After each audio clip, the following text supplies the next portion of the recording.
Ei, Júlia, tudo bem? Oi, minha A imagem tá gente assim de tá. lado. Eu Você só, tem. eu só consigo fazer assim. Você tem como mudar a sua? Pois é, se eu fizer assim, deixa eu ver. Olha, nunca tinha. Porque o meu suporte, meu celular só fica deitado. Meu Deus, que beleza! Assim é muito melhor, porque eu posso falar assim com você, não é? Aí a gente fica assim. Olha só, é verdade. Olha que maravilha. Eu vou deixar os comentários, eles vão ficar rolando um pouco no seu rosto, tudo bem assim? Tá, tudo bem, pra mim Porque. não tem problema. Quando tá Tá, embaixo fica assim também, não tem problema. Eu só não vou conseguir tá. ler, mas aí Eu não vou garantir que eu consiga ler sem óculos também, porque, ainda mais que tá assim, né? Bom, eu tô com fone de ouvido também, porque aqui, mais ou menos às 19 horas, tem uma sinfonia de cachorros aqui no meu, né, nos meus vizinhos, e aí eles começam. entendi. Então, o fone ajuda bem. Só Eu queria, botei, botei o desculpa, fone por causa dos meus próprios gatos. o meu tá em outro cômodo, o meu ele é derrubar aqui por causa dos fios, ele gosta muito de mexer com os fios. Eu só vou esperar o retorno do pessoal dizer se a nossa imagem tá boa e o som, porque eu Tá. tive uma gravação anterior que a minha imagem ficou toda borrada, assim, ainda Tá, bem eu que tô te ouvindo super bem, tô te vendo super bem. também. Que quando eu fiz a live com a Manuela, a imagem não estava tão boa. A minha internet hoje tá melhor, então pelo Uhum. menos do meu lado aqui tá tudo legal. Tá, eu vou paralisar o vídeo por via das dúvidas e vou colocar meu pacote de dados também. Agora que eu lembrei. Peraí. Tá.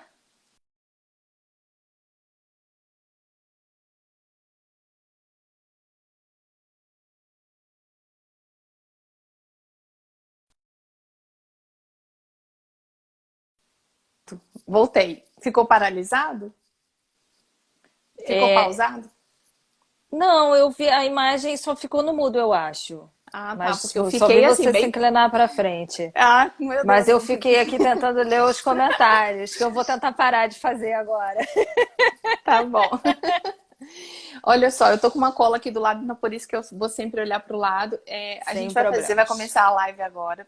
E, Júlia, eu queria te agradecer muito pela sua disposição e por falar de temas que a gente vai ficar aqui, vai passar tão rápido que você nem vai perceber. Bom, pessoal, eu tenho que pegar minha cola aqui, peraí.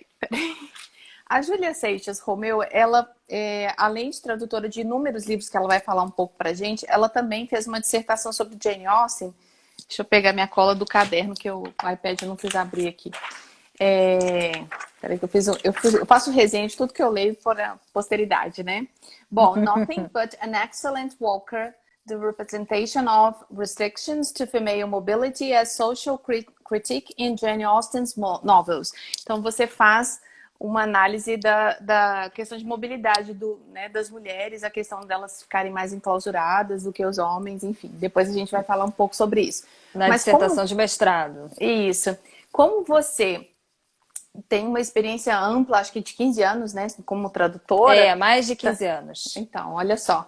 Eu queria que você falasse um pouquinho pra gente dos livros que você traduziu, porque eu não vou conseguir memorizar, eu teria que ler. Olha, nem eu ia conseguir falar para você todos de Uhum. cabeça. Foram mais de 40. Uau! É, é, Eu não te stalkeei, porque senão, né, ia ser meio complicado. Mas não deu para saber exatamente todos os que você traduziu, é, mas diga aí. é, eu comecei a traduzir, o primeiro livro que eu traduzi foi em 2004. E Uhum, desde então foram mais de 40. Já traduzi ficção, não ficção, contemporâneos, antigos, sempre trabalhando uhum. do inglês para o português.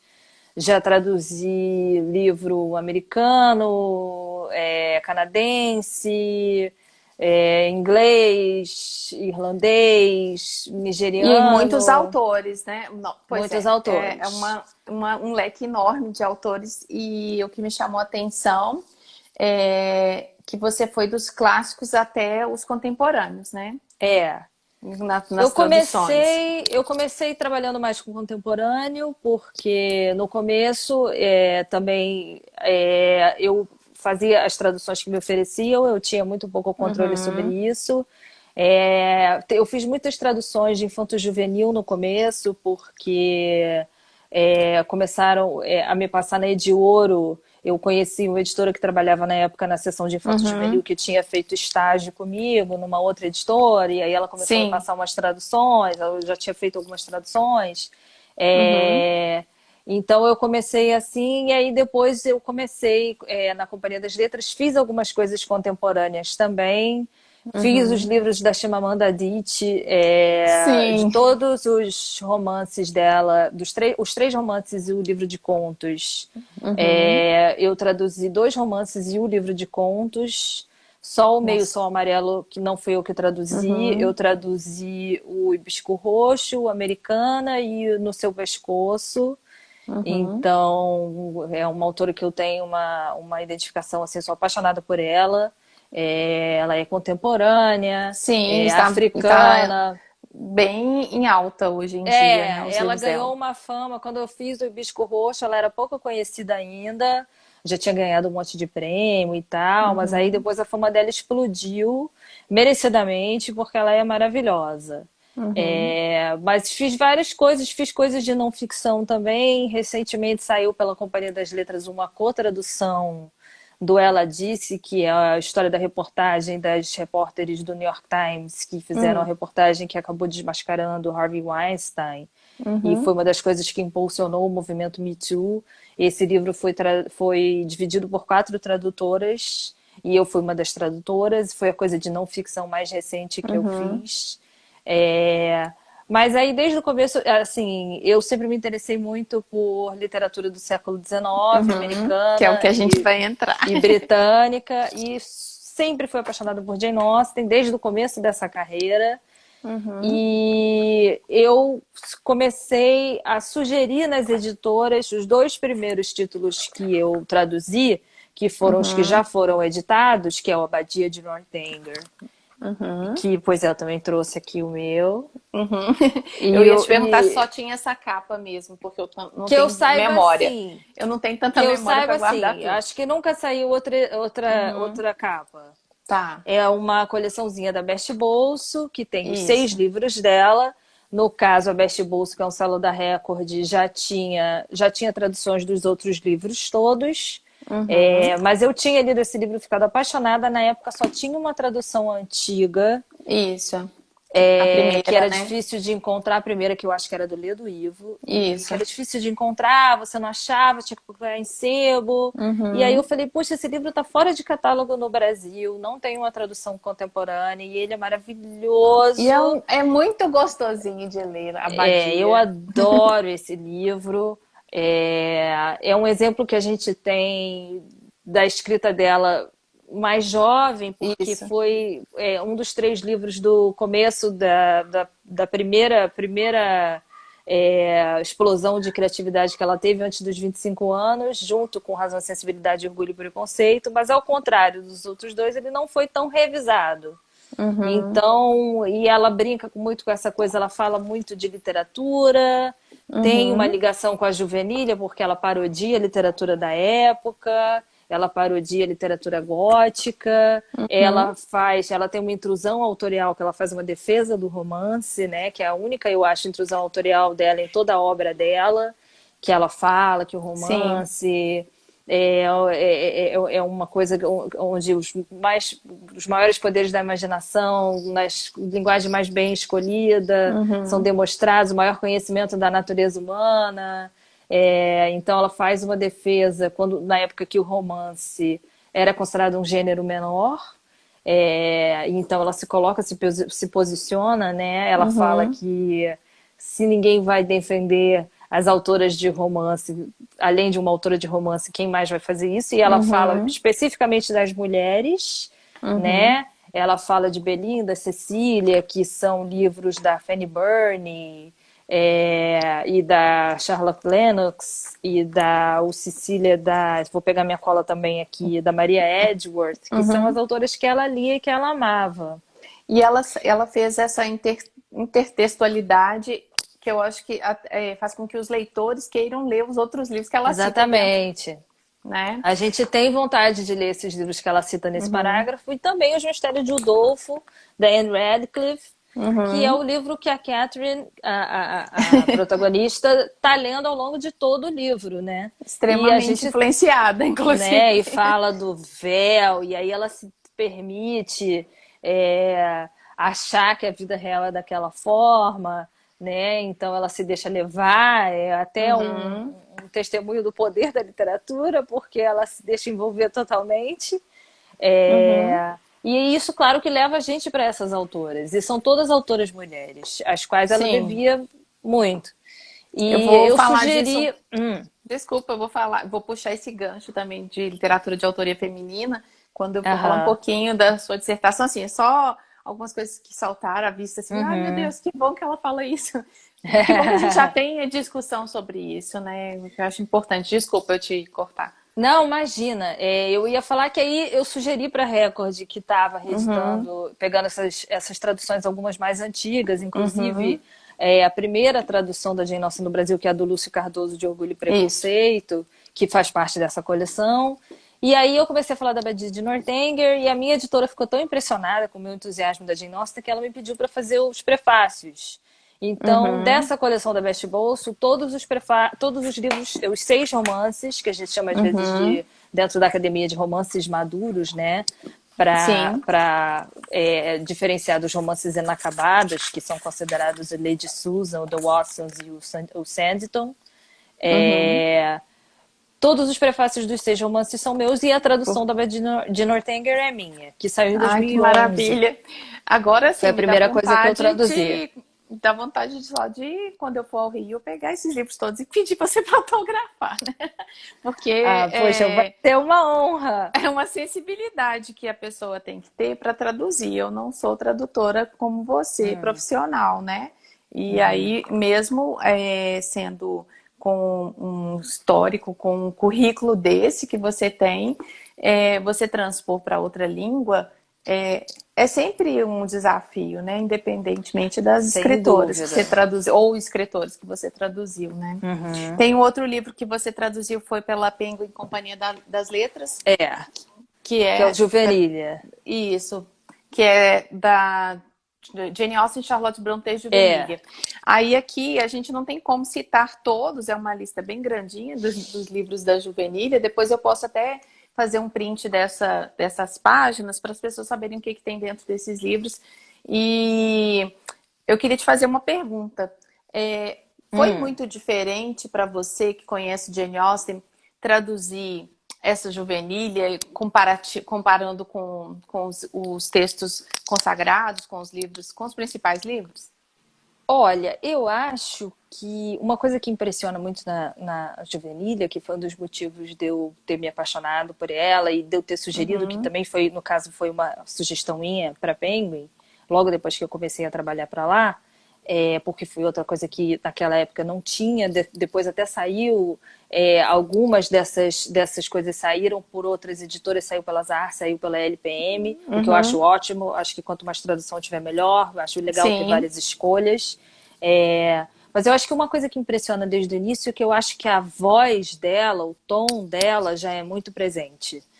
uhum, É, eu acho que uma das coisas mais importantes sobre a Jane Austen para mim é que as pessoas consideram a Jane Austen uma escritora romântica e eu considero a Jane Austen uma escritora cômica. E para mim isso é o maior elogio que eu posso fazer. Eu acho que ela é um dos maiores gênios do humor da literatura mundial. uhum, Por acaso ela também escreveu uma das maiores histórias de amor da literatura mundial, sim, porque ela era um gênio. Mas eu acho que o que existe em comum quando as pessoas às vezes reclamam de certas questões românticas do livro, que as cenas românticas, as cenas dos pedidos de casamento não são. Às vezes ela passa por cima e elas são meio uhum, frias e tem umas coisas assim que as pessoas falam, mas aí eu penso, mas não era isso que ela queria fazer. uhum, Essa é a minha leitura. Para mim, ela era uma escritora cômica desde o início, o que é provado na Juvenília. Quando você vê, é interessante até você pegar esse livro da Juvenília, Jane Austen e Charlotte Brontë, que você tem uhum, essas duas grandes escritoras escrevendo ainda muito jovens, no caso da Jane Austen começando aos 12 anos de idade, uhum, é, e você tem uma juvenília muito diferente. A Charlotte Brontë falando de duques e princesas e um reino encantado e gênios e batalhas e Uhum, sangue. E a Jane Austen fazendo quase em tudo, sempre uma sátira da literatura uhum, da época. O que mostra, né, que ela era uma grande leitora, que ela tinha uma intensa uhum, familiaridade com essa literatura e que ela já enxergava, digamos assim, o ridículo uhum. no que havia de diferença entre essa literatura e a realidade. Entendo. É... E você acha que aí tem a ver um pouquinho com a sua. Eu tô te cortando toda hora, desculpa. Não tem problema Você, nenhum. você fala lá na sua dissertação sobre a questão da dificuldade da mulher entrar para esse mercado. Ainda hoje tem uma certa diferença né, de aceitar, não é de recepção desses livros nas editoras, né? Se for homem, se for mulher, ainda existe uma diferença. Eu trabalho no Cefet com curso de letras em editoração. Então a gente percebe, faz estudos, né, no grupo de estudos lá, a gente estava lendo justamente sobre essa inserção da mulher no mercado editorial, seja para ser editor ou para editora ou para lançar livros, ainda teve um problema. Aí eu fiquei pensando nisso que você falou, comparando a Charlotte Brontë com a Jane Austen, os escritos da Juvenília. Será que por a Jane Austen tem uma diferença, né, de idade, elas não são contemporâneas, digamos assim, Não. ela meio que inaugurou também, lógico que nós tivemos outras escritoras inglesas, a gente está falando aqui de literatura inglesa, antes da Jane Austen, que abriram caminho para ela, mas ela estava escrevendo, ela estava no auge do nascimento do romance, digamos assim, e Uhum. dessa abertura que deram de um modo bem restrito para as mulheres publicarem, para as mulheres escreverem, né? Aí você acha O que que... aconteceu.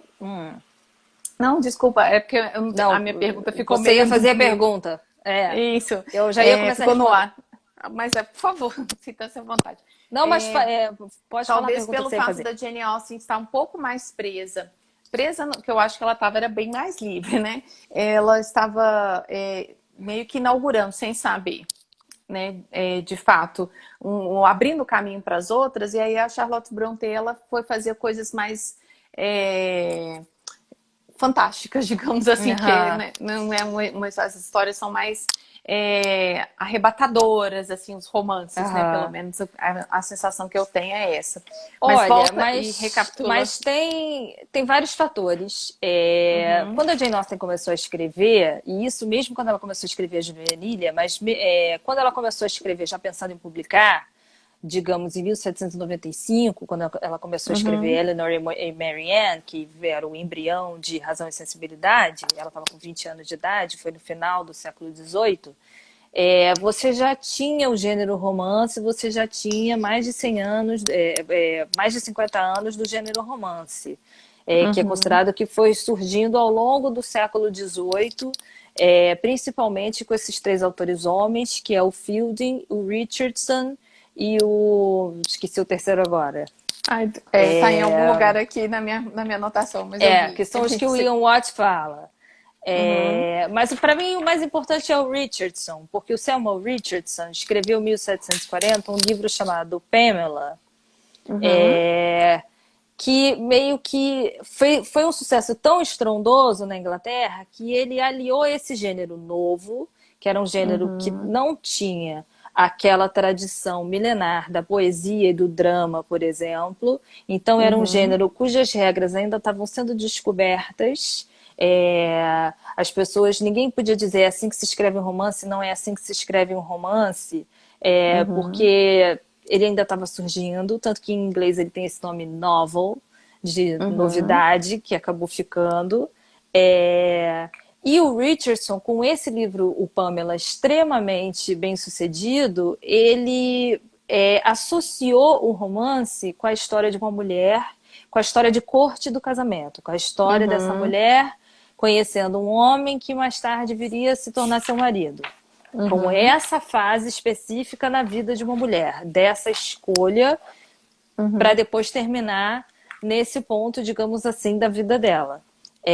Então, a partir de então, o romance ficou associado a isso. E depois dele vieram muitas autoras mulheres, como essas que eu citei anteriormente, e que fizeram já histórias com personagens femininas, com personagens fortes, com personagens que já tinham uma medida de independência. Então, a Jane Austen, ela já começa a escrever, ela já tinha esse caminho aberto por ela. Eu acho Uhum. que duas diferenças que ela tem em relação a Charlotte Brontë, falando da Charlotte Brontë por causa da Juvenília, Sim. é que a Jane Austen, ela teve uma dos maiores intervalos entre escrever o romance e conseguir publicar o romance. Uhum. Porque ela escreveu no final do século XVIII Razão e Sensibilidade, Orgulho e Preconceito e a Abadia de Northanger, e ela só conseguiu publicar o primeiro em 1811. Então, se não me engano, foram 13 anos que se passaram entre ela Sim. ter terminado Razão e Sensibilidade e conseguido publicar.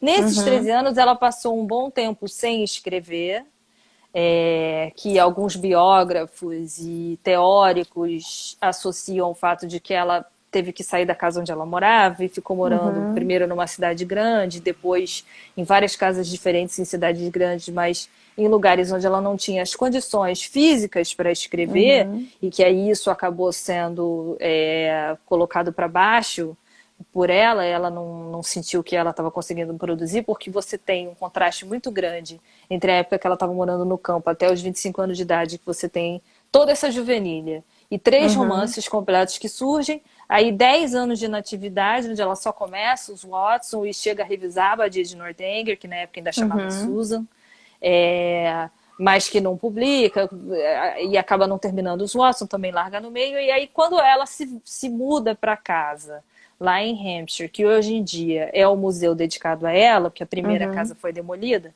mas que foi a casa que ela morou, onde ela morou nos últimos 6 anos de vida. Isso. E onde ela morava quando os 6 livros foram publicados, ela escreve mais 3. Então, nesse período Uhum. muito curto, ela escreve mais 3 e ela ainda começa um quarto, né? Que depois ela fica doente, ela morre muito cedo, ela não consegue terminar, que é o Sanditon. Uhum.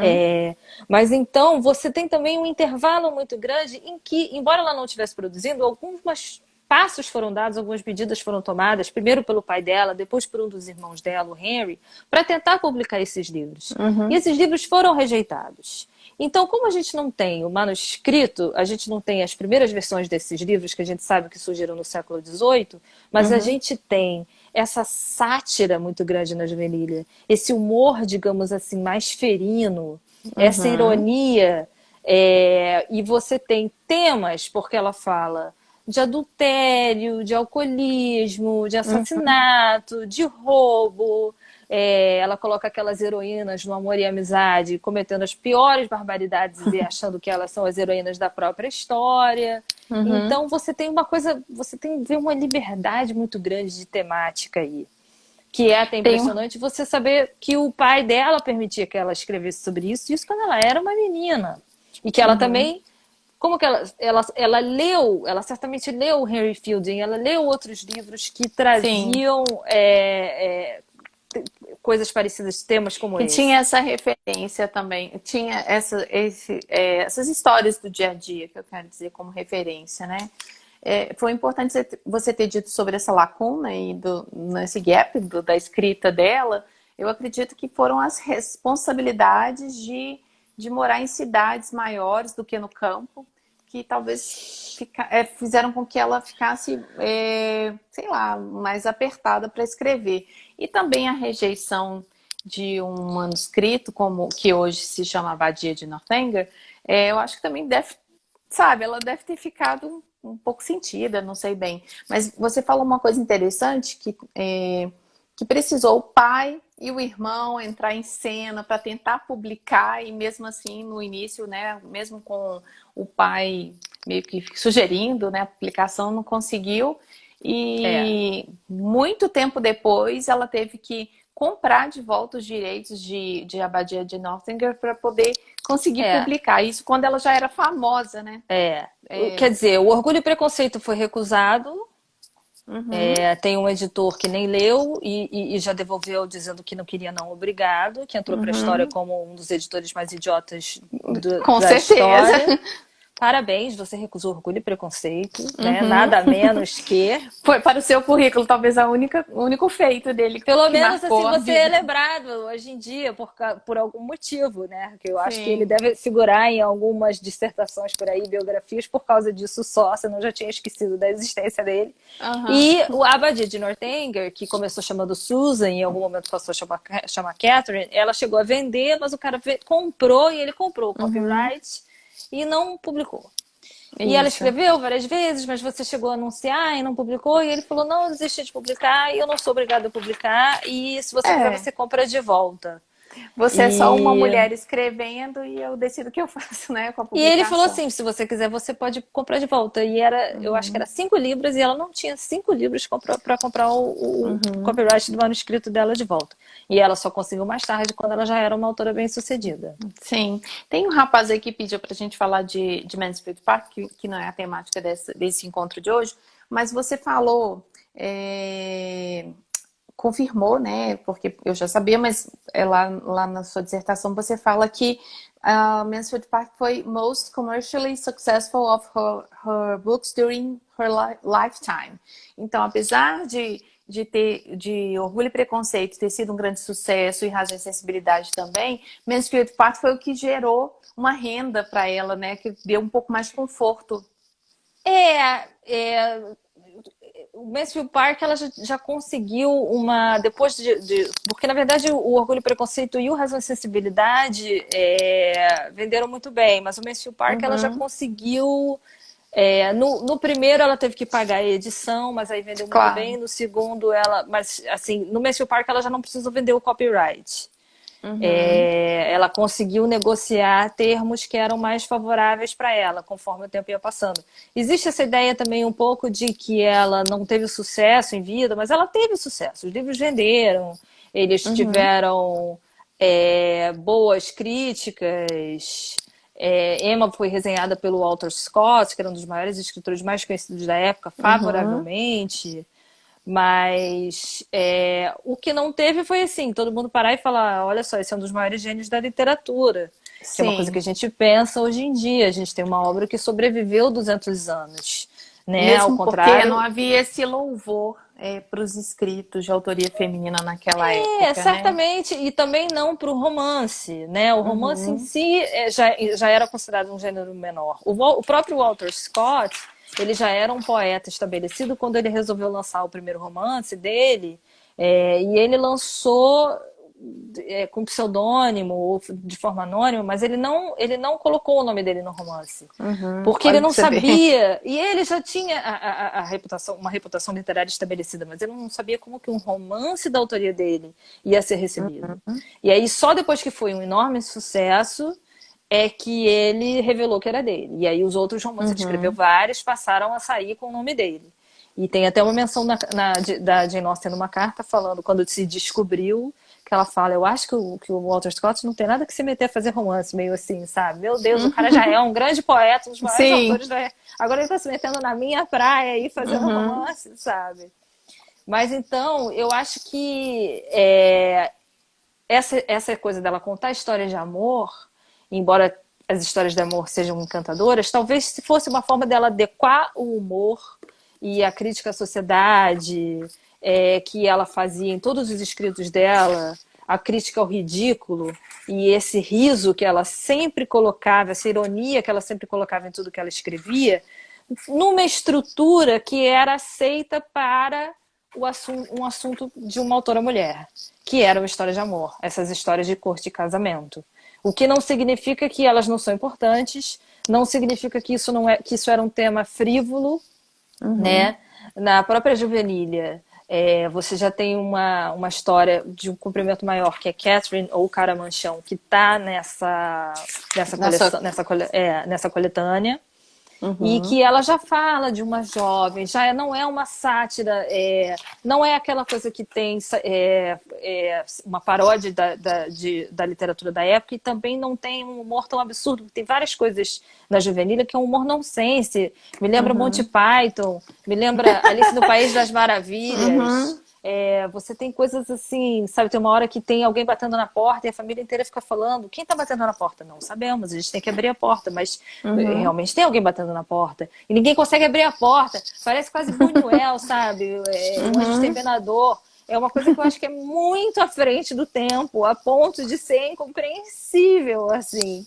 E eu acho que Entendi. ela deu uma domada nesse humor e colocou essa Uhum. estrutura das histórias de amor para conseguir ser publicada.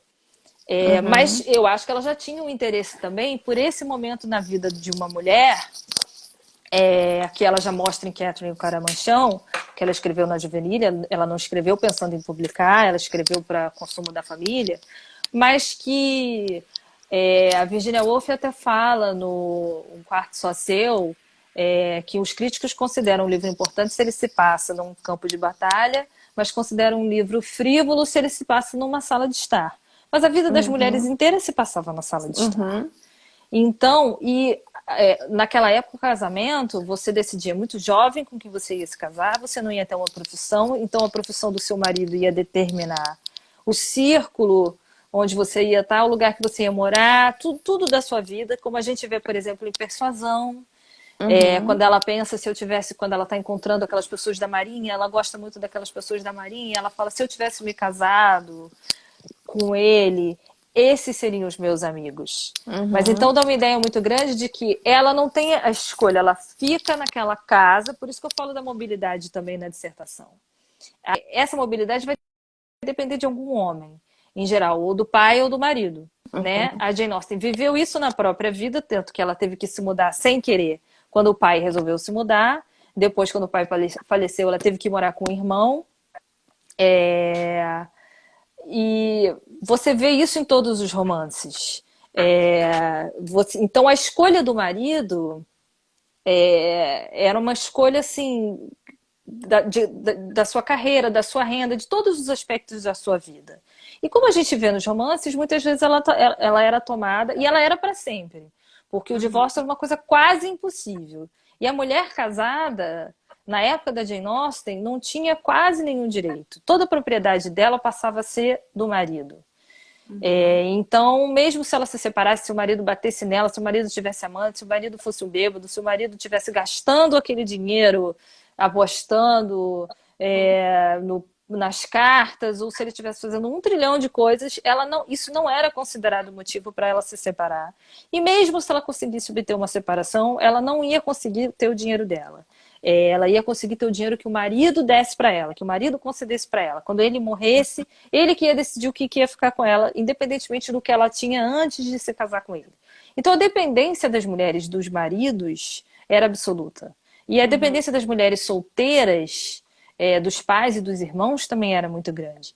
E eu acho esse tema que eu coloquei na dissertação é porque eu comecei a observar que havia uma maneira muito grande, uma diferença muito grande na maneira como os personagens femininos e os personagens masculinos se deslocavam fisicamente. Sim. Eu acho que quem é familiar com os livros da Jane Austen lembra que em quase todos os romances a gente tem, ou talvez em todos, a gente tem uma cena da heroína esperando alguma coisa acontecer. Ela tá Uhum. lá em casa, ela tá louca por uma notícia e ela tá esperando o herói vir, uma carta chegar, alguma coisa, alguém avisar, a notícia chegar. E a gente tem muitas cenas em que um herói sobe no cavalo e vai embora. Ele Uhum. diz, então, não tô a fim de ficar aqui, vou subir no meu cavalo e vou para Londres, ou vou para Bath, ou vou para Oxford, ou vou para Southampton, ou vou para não sei onde. Quer dizer, a gente vê os heróis fazendo isso. E isso não era porque as meninas, no caso, em todos os casos, não tinham dinheiro para fazer, ou não eram inteligentes o suficiente, ou não tinham idade para fazer. Era porque a convenção social da época ditava que as mulheres não podiam viajar sozinhas. Então você só Uhum. podia viajar numa carruagem particular, que era uma coisa muito cara, que a família da Jane Austen, por exemplo, não tinha. Uhum. Mais tarde, o irmão dela teve um irmão que recebeu uma herança de um primo do pai, passou a ter. Mas o pai dela não tinha, quando ela era jovem, não tinha isso.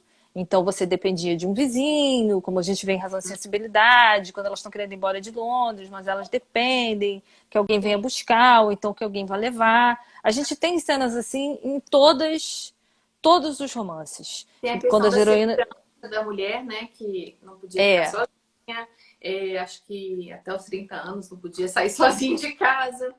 A questão da segurança mesmo, que até nos dias atuais a gente ouve conselhos. Eu ouvi um conselho ano passado para não ir na padaria depois de 9h30 da noite. a Sabe? gente Porque. até hoje tem os nossos movimentos são circunscritos e dizem pra gente que é para nossa própria segurança. E Só que não está. quem ataca. Desculpa, e não estavam me dizendo, você completa. E não estavam me dizendo por causa da segurança de ser assaltada. Sim, porque 9h30 da noite você está querendo um encontro casual. Oi? Eu só vou na padaria. Tá Mas vendo? enfim, você tá vendo que tá circunscrito bem, enfim, Então, era a mesma limitando, né? coisa, né? A mulher que saía, se jogava numa diligência, num transporte público, alguma coisa ela estava querendo, Sim. né? Imagina, numa época em que os livros de conduta diziam que o ideal mesmo era você ficar confinada no jardim da sua casa, Uhum. se você estivesse sozinha, né? E que no máximo uma idinha até a igreja, né? Então você imagina que as mulheres não tinham essa liberdade para se movimentar fisicamente. Sim. E eu acho Uhum. que mostrando isso, ela faz uma crítica à posição da mulher na sociedade. Sim. Existe uma certa discussão, né, sobre a posição da Jane Austen em relação ao feminismo. O feminismo não era uma palavra que existia na época, mas fazendo mais uma E vez uma comparação com entra, a se você Charlotte Brontë. lá no livro que você está escrevendo, né? Sobre Jane Austen É, feminina. eu ia falar isso. Eu estou escrevendo um livro que é, assim, de certa forma, é uma adaptação dessa tese, mas é Uhum. ampliando mais, porque você que é acadêmica sabe que quando a gente escreve um trabalho acadêmico, a gente tem que ter um foco muito apertadinho, assim, porque a gente tem que explorar de todos os ângulos. Então eu escolhi falar dessa questão do deslocamento físico. Mas para mim era só uma das estratégias que ela usa para sutilmente criticar a posição da mulher na sociedade. Existem diversas outras. Você tem, embora as heroínas tenham finais felizes, você tem diversos personagens secundários com finais infelizes, Uhum. mostrando o que podia acontecer e quão pouco poder a mulher tinha sobre o próprio destino, Sim. a diferença de tratamento do homem que traía, do homem que tinha um caso extraconjugal e da mulher que tinha um caso extraconjugal, que é uma Uhum. coisa que a gente tem em Mansfield Park, né? O homem segue a vida e a mulher tem que se isolar da sociedade para o resto da vida. Uhum.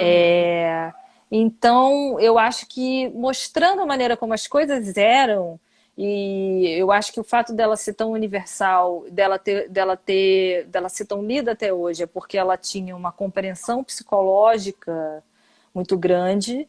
Ela via como as pessoas eram, ela via como as pessoas se comportavam. Não acho que ela estava necessariamente tentando construir um livro é, para Cânone. pensando numa moral, digamos assim, né? Uhum. Eu não acho que a moral vinha antes da história, mas eu Uhum. acho que a história acabava levando àquela conclusão, porque ela era uma pessoa inteligente, brilhante, ela era uma pessoa que tinha sentido aquilo na pele, aquela falta de dependência, precisar do pai, precisar dos irmãos e tal, tal, tal. Uhum.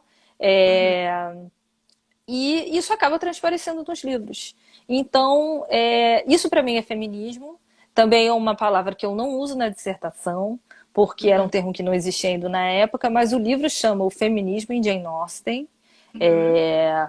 Está marcado para sair pela Bazar do Tempo agora no segundo semestre. Isso. Em boa parte, tem muitos elementos da dissertação, mas eu trago mais coisas porque eu acho que tem mais a explorar sobre esse tema. Uhum. Dentro da academia, a gente tem um termo que chama protofeminismo Eu para ia falar isso. justificar essa. Porque a gente tem que dar um nome, né, É, a um movimento, né? Na verdade, aliás, não é um movimento. As atitudes delas na escrita, há né? uma posição, né? Isso, Que ótimo. como a gente tem, por exemplo, uma pessoa como a Mary Wollstonecraft, que é anterior a Jane Austen e que escreveu um libelo feminista, que é a reivindicação dos direitos da mulher, Sim. em que ela fala com todas as letras que as mulheres não são inferiores, que as mulheres têm que ter uma educação que prepare elas para ganhar a vida, que elas não podem ser ornamentais. É, então, aquilo ali é um feminismo claro, Hum. só que ela não usa esse termo, porque esse termo ainda não tinha sido cunhado. Ele não existia Inclusive, ainda. essa é o que a Luciana acabou de digitar aí sobre a frase de introdução de Orgulho e Preconceito, que um homem rico. Bom, enfim, eu não vou saber de qual cada tradução tem uma frase, mas diz que um homem rico em posse. Bom, um homem em posse de muita riqueza, ele está à procura de uma esposa. E, na verdade, não é bem assim, né? Éramos as mulheres, eram as nossas, sei lá, qual geração, bisavós, tataravós, que estavam realmente precisadas de casar para ter uma sobrevida, né? Porque não se podia trabalhar. A Jane perguntou, a editora é Bazar do Tempo, que vai lançar esse Vazar do livro. tempo. Sim. Inclusive, eu tenho uma tia acadêmica, a Gilda Santos, ela também escreve, ela é do Rio, também escreve na Bazar do Tempo. Eu tenho três perguntas que alguém fez. A história da Inglaterra não está nesse livro, certo? Que eu dei uma conferida aqui, Não, tá? Mas aí, o que como a eu gente lamento. como a gente não trabalha para as editoras, né? Você é uma tradutora que faz serviço para outras editoras. Tem uma outra juvenilha que lançou recentemente, que tem história da Inglaterra. Juvenilha, por que esse nome? Acho que foi a Luciana também que perguntou, se eu não me engano. É porque faz parte dos escritos da juventude dela, né? Juvenilha, juventude. Juvenilha é uma palavra que significa escritos da juventude, que é mais Uhum, usada em inglês, mas que existe em português. Então eu resolvi manter no título, porque se você for procurar no dicionário, é isso aí. uhum, É o conjunto de escritos de um escritor, em geral, da juventude, tarari, tarará. Então, é a uhum, juvenilha, em inglês é The Juvenility of Jane Austen and Charlotte Bronte. E aí eu uhum, botei essa palavra também, porque eu descobri que existia e eu uhum. mantive a palavra. Sim. Mas a minha ideia, o que eu sugeri para Penguin no começo, eu queria traduzir toda a juvenilha da Jane Austen, que Uhum. não está nessa edição da Penguin, Né? Uhum, é, e no equivalente dela em inglês, que tem até uma outra capa, mas que existe, que foi organizado pela Frances Beer, que é quem uhum. assina o prefácio e assina as notas. É, e eu não estava pensando em traduzir a Juvenilha da Charlotte Brontë. E eu queria traduzir a Juvenilha da Jane Austen inteira. Mas, na época, a minha editora me disse que a política da Penguin era fazer as edições exatamente como elas eram no original. Então, eu fiz essa edição. Eu acho muito interessante ter também a Juvenilha da Charlotte Brontë. É, eu traduzi A Senhora de Wildfell Hall, da Anne Brontë. E eu estou traduzindo agora O Morro dos Ventos Uivantes, da Ai, Emily que Brontë. Então, eu estou na minha terceira irmã Brontë. Uhum, E a única coisa que eu traduzi da Charlotte foi a Juvenilha. uhum. Mas já teve isso, né? Então eu estou na terceira irmã Brontë. Mas eu lamentei muito pelas coisas da Juvenilha que não entraram. E a história da Inglaterra, que eu acho maravilhoso, para mim é a que mais me dói não ter entrado. E o Então, curioso é só a gente a ironia de que as duas na mesma capa, sendo que a Charlotte não gostava muito da Jane é, Austen. é. É engraçado Ah, isso porque vou anotar a pergunta. Falar. a, a Charlotte Brontë nasceu em 1816, então ela tinha um ano quando a Jane Austen morreu, em 1817. Então, obviamente, a Jane Austen não tem nenhuma opinião sobre a Charlotte Brontë. Mas a Jane Austen estava ganhando muita fama na era Uhum. vitoriana. Ela foi redescoberta na era vitoriana depois de um período relativamente obscuro depois da morte dela. E a Charlotte Brontë tem mais de uma frase dizendo que não gostava muito. Uhum. E realmente o estilo da Charlotte Brontë é quase oposto ao da Jane Austen, né?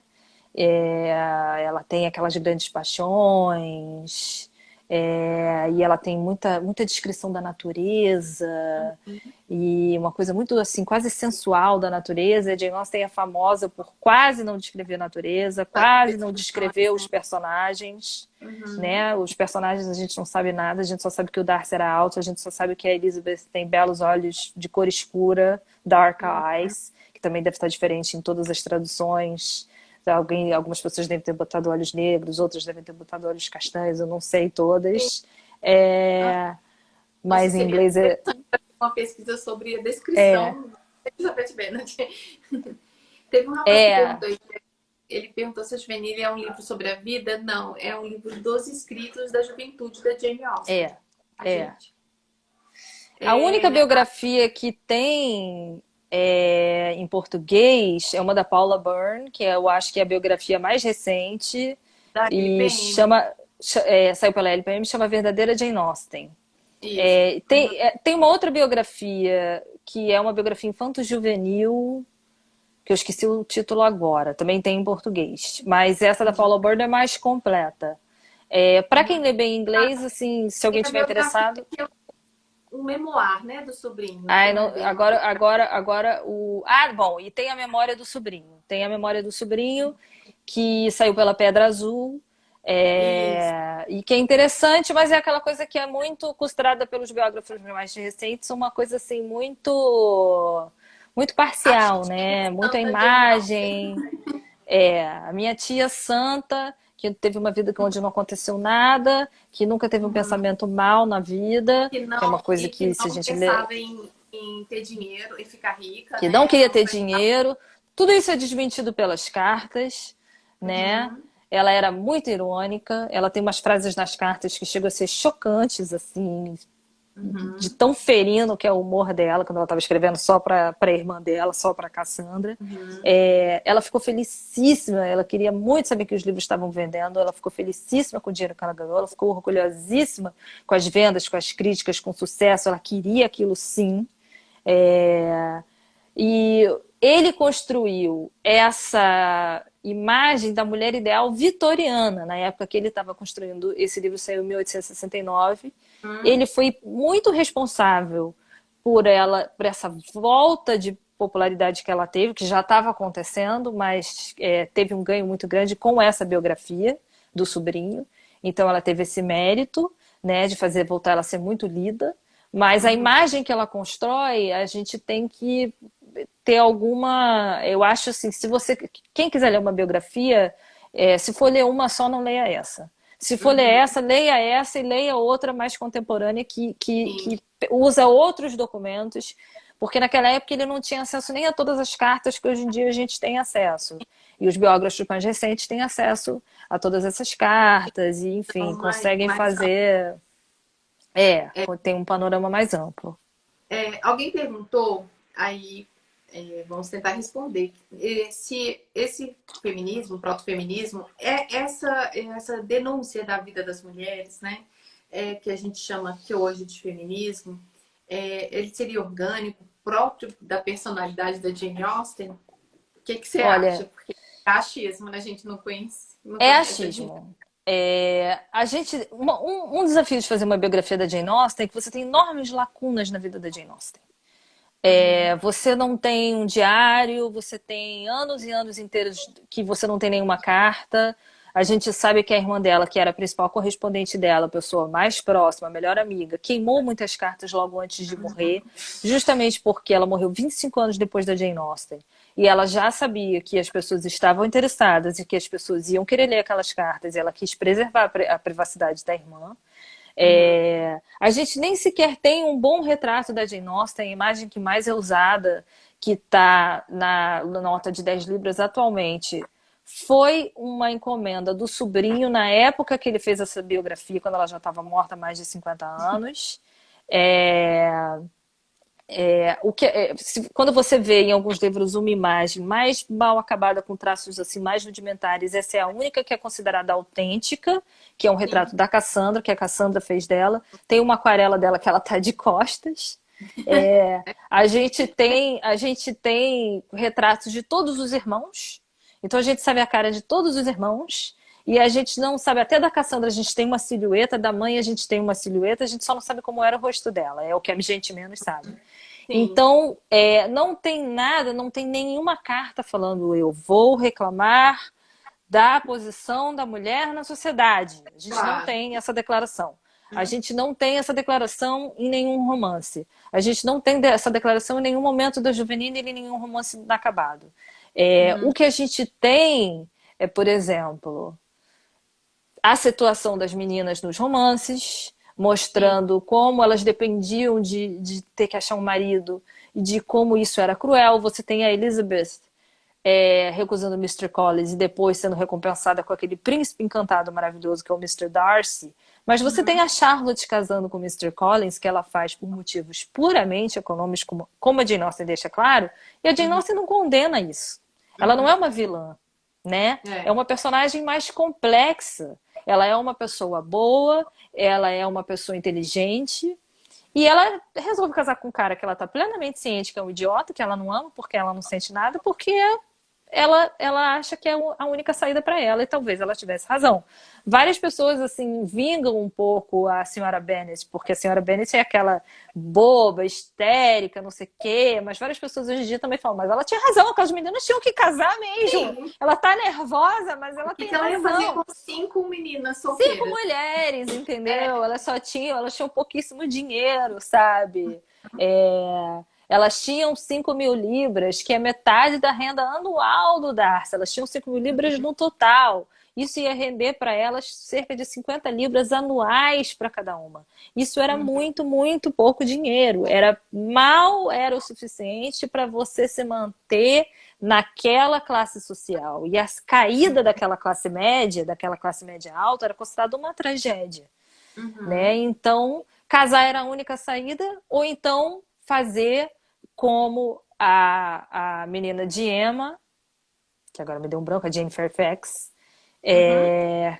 que está sendo preparada para ser uma preceptora, uma Sim. professora numa casa particular. E que é representado pela Jane Austen como um destino horrível, né?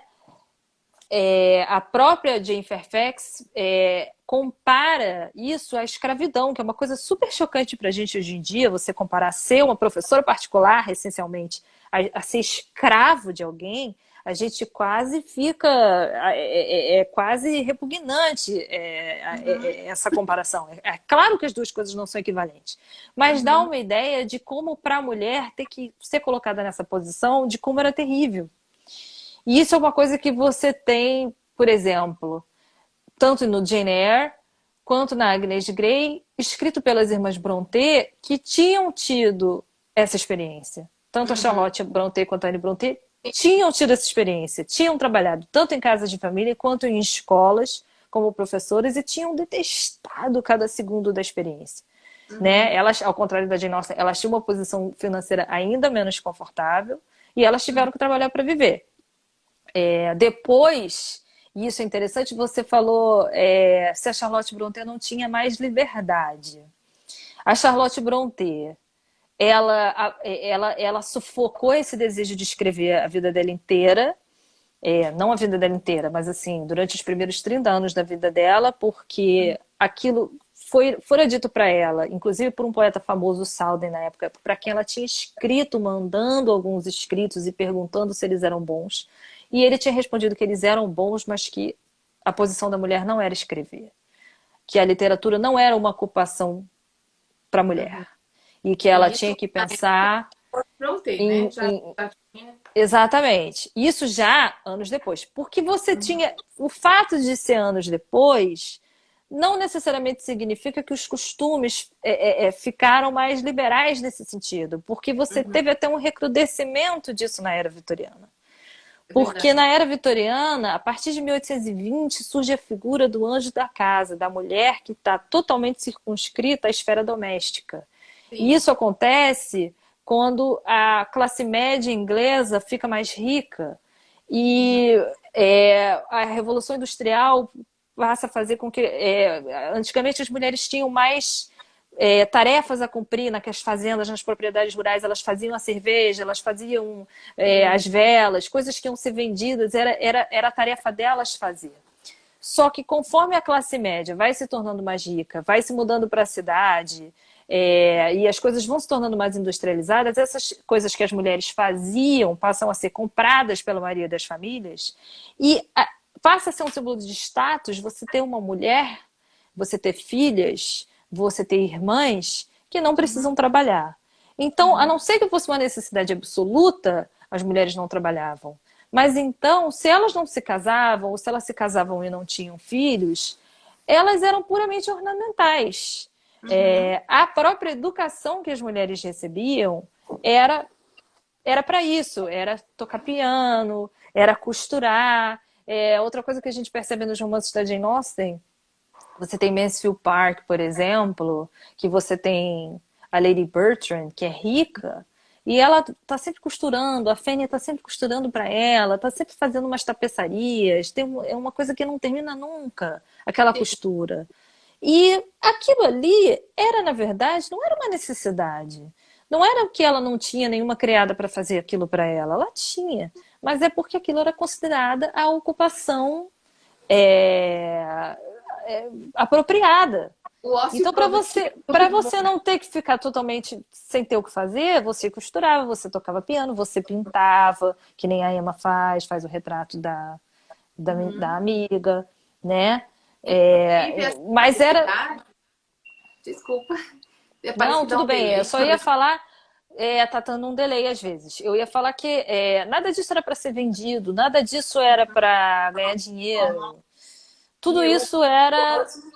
agora, deixa eu falar. Deixa eu vou perder o que eu pensei. O curioso é que você tocou nesse assunto de que são tarefas que não são exigência, mas espera-se que elas sejam prendadas É, a esse ponto, porque precisa que a moça seja, no mínimo, letrada em outra língua para poder cantar, principalmente, né? é. Tocar piano e saber alguma coisa de história e geografia para não fazer feio nos salões. Ou seja, para entreter o outro, né? Porque não é para ela. Ela nunca vai sair de casa. Para Ela não vai conversar com o marido. outra. Você não pode ser uma idiota, porque você tem que conversar com seu marido, você tem que poder conversar com seu marido. Então você tem que saber um pouco de geografia e história. Sim. Mas não era para ganhar a vida, né? Então, ou então, se tinha que ganhar a vida, porque não tinha jeito, tinha que, assim, praticamente a única ocupação era de escritora, era de professora. A de escritora acabou surgindo com a chegada do romance e essa explosão de mulheres escritoras que surgiu no século XVIII e continuou ao longo do século XIX. Ser escritora passou a ser uma ocupação permitida, digamos assim, mas com certas regras. Então, a Charlotte Brontë, quando ela chegou nesse cenário, ele já estava muito mais consolidado, você já tinha inúmeras mulheres autoras. A Jane Austen também tem várias precursoras que abriram caminho para ela, mas a Charlotte Brontë, então, já não era considerado de forma alguma uma coisa estranha uma mulher escrever romances. Mas também elas tinham que se ater a esses temas. Não era para escrever sobre guerra, não era para escrever sobre batalha, que eram as coisas que a Charlotte Brontë muitas vezes gostava de escrever quando ela estava escrevendo a Juvenília. E os livros das irmãs Brontë, então, quer dizer, elas escolheram escrever sob pseudônimo. A Jane Austen publicou os livros anonimamente. Os livros saíam escrito by a lady, mas não tinha nome. Mas o gênero era especificado. E as irmãs Brontë começaram com poesia. Elas começaram publicando poesia, que aí você já tinha, sim, mulheres poetisas. Você tinha a Elizabeth Barrett Browning, com uma reputação bastante estabelecida. Então não era assim inédito, mas elas escolheram, elas não querendo que necessariamente aquilo fosse considerado escrito por mulher, resolveram esconder o gênero delas em nomes que são meio andrógenos, né?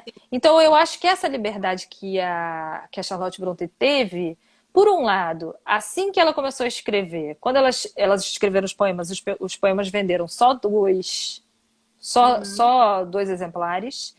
mas eles tiveram críticas boas, então elas já receberam um encorajamento muito rápido. E o primeiro livro que ela escreveu, a Charlotte Brontë, foi o The Professor, foi recusado, mas Jane Eyre foi um sucesso absoluto, estrondoso, maior do que qualquer um que a Jane Austen conheceu em vida. Então, se por um lado ela teve essa reputação